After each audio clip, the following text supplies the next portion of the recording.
So today, I am in Angkor Wat, and I'm coming to you with a message about spirituality and the wounds that have been a part of our past as a human collective, and also the wounds within your process.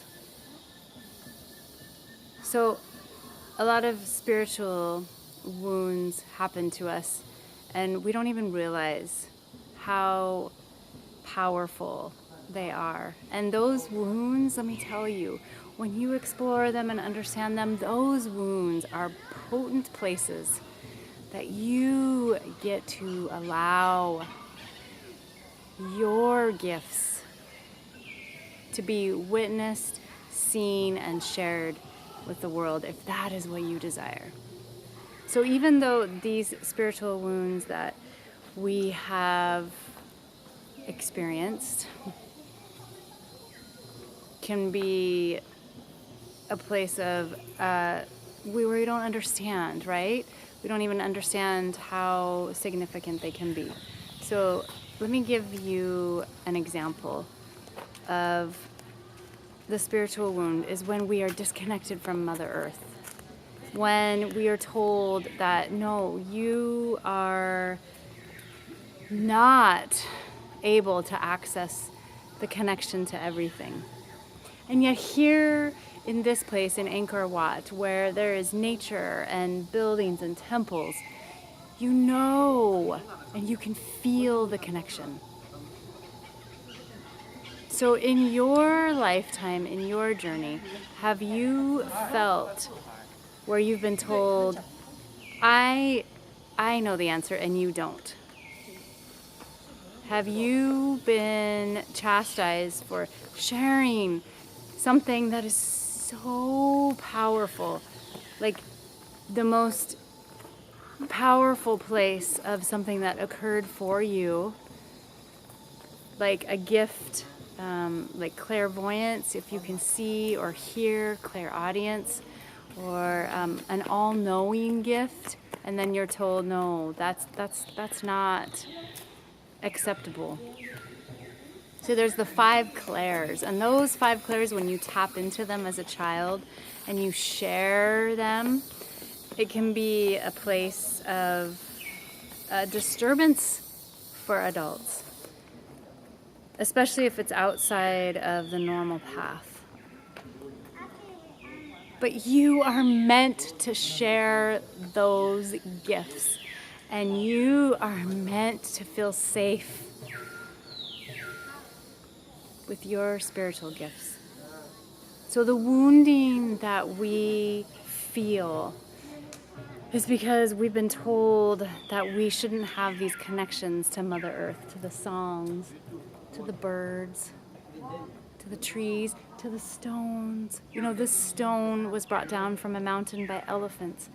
And you think about the detail, the hard work, but to bring people together, to have this community, this collection, can be one of the most amazing things to be a part of. But then if it goes wrong, if it goes into a place of like a prophet that he knows everything, or a dictator, or a monarch, or whatever, when it goes into that place of control, that is when, we're told that you're not worthy and you shouldn't be connecting directly to source and to spirit. There's something here for us to explore. So I am asking you to be radically honest about what it is in your life, something that you have not been able to access until right now in this moment, of a limiting belief associated with some spiritual abuse that you've experienced.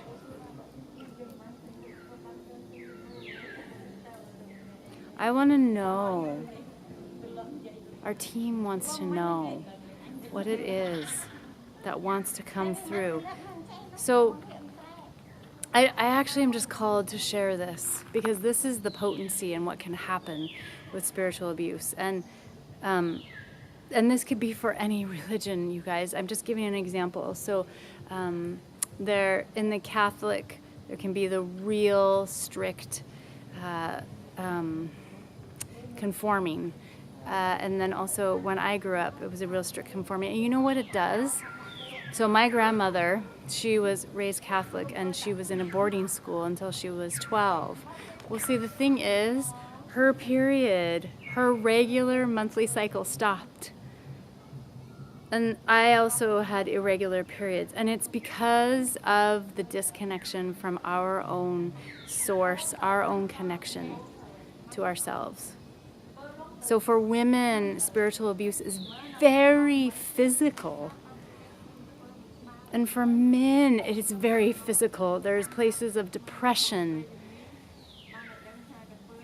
There's places of deep anger because they can't feel connected to the feminine. The feminine is the earth. The feminine is that place of connection. And so a lot of our isolation, our health issues are really directly connected to not allowing that connection of source, of light, of love.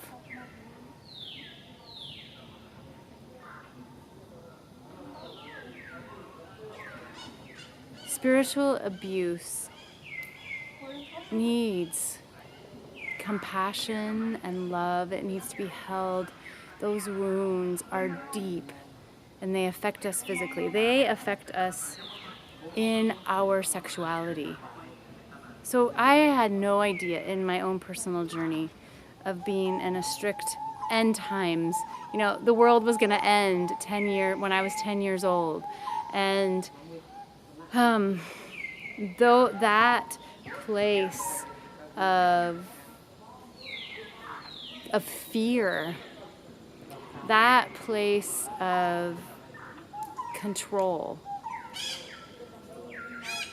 is something that has taken years for me to unravel, and it also disconnected me from my life force, from my sexuality. And it disconnected me from understanding the power of my own gift, of my clairvoyance, of my third eye. And simply for me, clairvoyance is just when I close my eyes, I get to see images that are beautiful. Nothing ever frightening. Just really intense beauty. So I'm asking you right now in this moment to touch your belly with your right hand and put your left hand on your heart. And right now in this place, to just hold compassion for any of the spiritual wounds that humanity has had. Places of war over, you should believe this. Places where we've felt to be separate.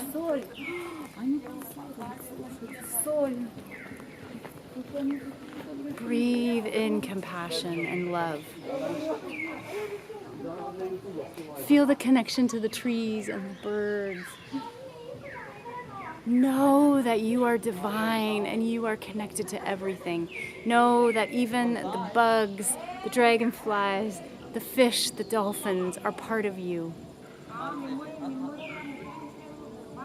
And whatever has come up for you, please post in the group. We're here for you. So grateful for you and the power of your spiritual gifts and the potency of who you are. Mwah.